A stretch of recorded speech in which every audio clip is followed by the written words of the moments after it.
Okay, in this video I'm going to use Quickdraw version 5.5 to create on a rigid Heddle loom a relatively complicated pattern which would require a significant amount of pickup. So you can see I've actually done on the loom here with the laptop to guide me through what I'm doing. So this was the pattern I'm actually going to weave. What I was after was something that used both warp floats and weft floats to give you an idea of what it would take to design. Now in the long run, it's much harder to weave with warp floats on the rigid Heddle than it is the weft floats, and I'll show you why that is. But I'm going to design it that way, and a suggestion, if you actually want to do something, you'd be better off with weft floats rather than warp floats. So what I'd actually done here is I had started out with a 3-structure template, and I wanted something that was reasonably complicated but not insane. So all the white blocks here are going to turn into a tabby. The black blocks would be the weft floats, and the red blocks would be the warp floats. So this is a 3 pattern. Let me go in and just show you how to create that from the beginning. And I'm going to start out with clearing the grid. Let me first create my structures. So I'm going to copy that pair, and I'm going to set the paste tool, and to give myself a little 8-thread block, I'm actually going to give myself 3 of those. So by dragging, it's doing that 2-dimensional paste on the tabby weave structure. So this will be, so when I select this block, I'm going to use 3 structures. I'm going to copy that to structure A, which is the background. For the weft floats, I add those weft floats.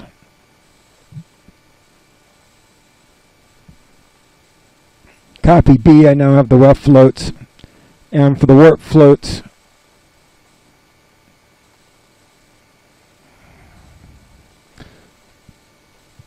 so I now have the warp structure, and I copy that to structure C. Now I need the profile to work with, and what I'd actually done is just use the line tool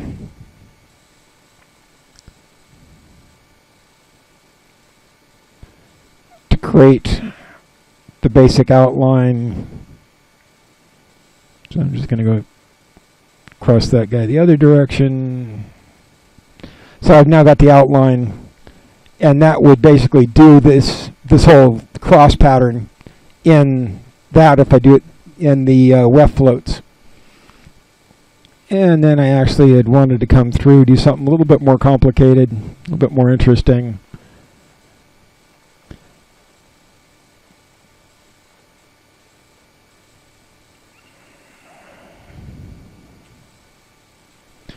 Okay, so third one in.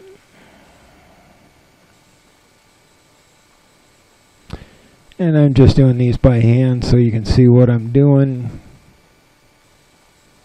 If I had the symmetry lines, this would be a little bit faster, but isn't too tedious. So I now have the basic structure. If I go back in and select C, what I'm going to do, let me zoom in a little bit with the mouse. I'm going to do every other one of those. So I've got the alternating blocks.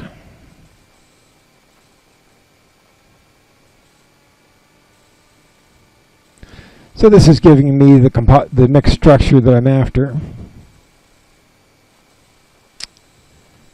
I'm not paying enough attention.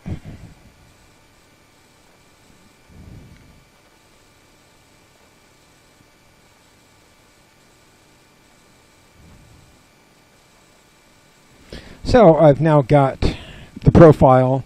I've got the 3 structures I want to substitute. Select that. Do thread sub. I've now got the pattern. And you'll notice I've got both the 3 structures I'd asked for. And if I export that, I've now got the pattern I can edit. So it's actually generated the 9-shaft, 13 treadle pattern. I take that back. It's 12, 15 treadles, the way I'd created that one. And the next thing I'd do was go back in and color the warp. So I ended up using a yellow weft. So that would actually give me something pretty close to the pattern I wanted to go weave. So that, now the one other thing before I'd save it, if I go back and if I do the undo, now I actually have the draft is sitting in the main editor. I've got the profile of the three structures I'm dealing with. So if I now do a file, save that, I've got all of that information in a simple file so I can go play with that. But once I actually have the pattern sitting here, if I go to Loom Help, I want to do weft, and if I'm going to do this on a rigid heddle loom, when I ask for pickup, it's defaulted to rigid heddle, so I'm actually zoom in so it fills enough screen.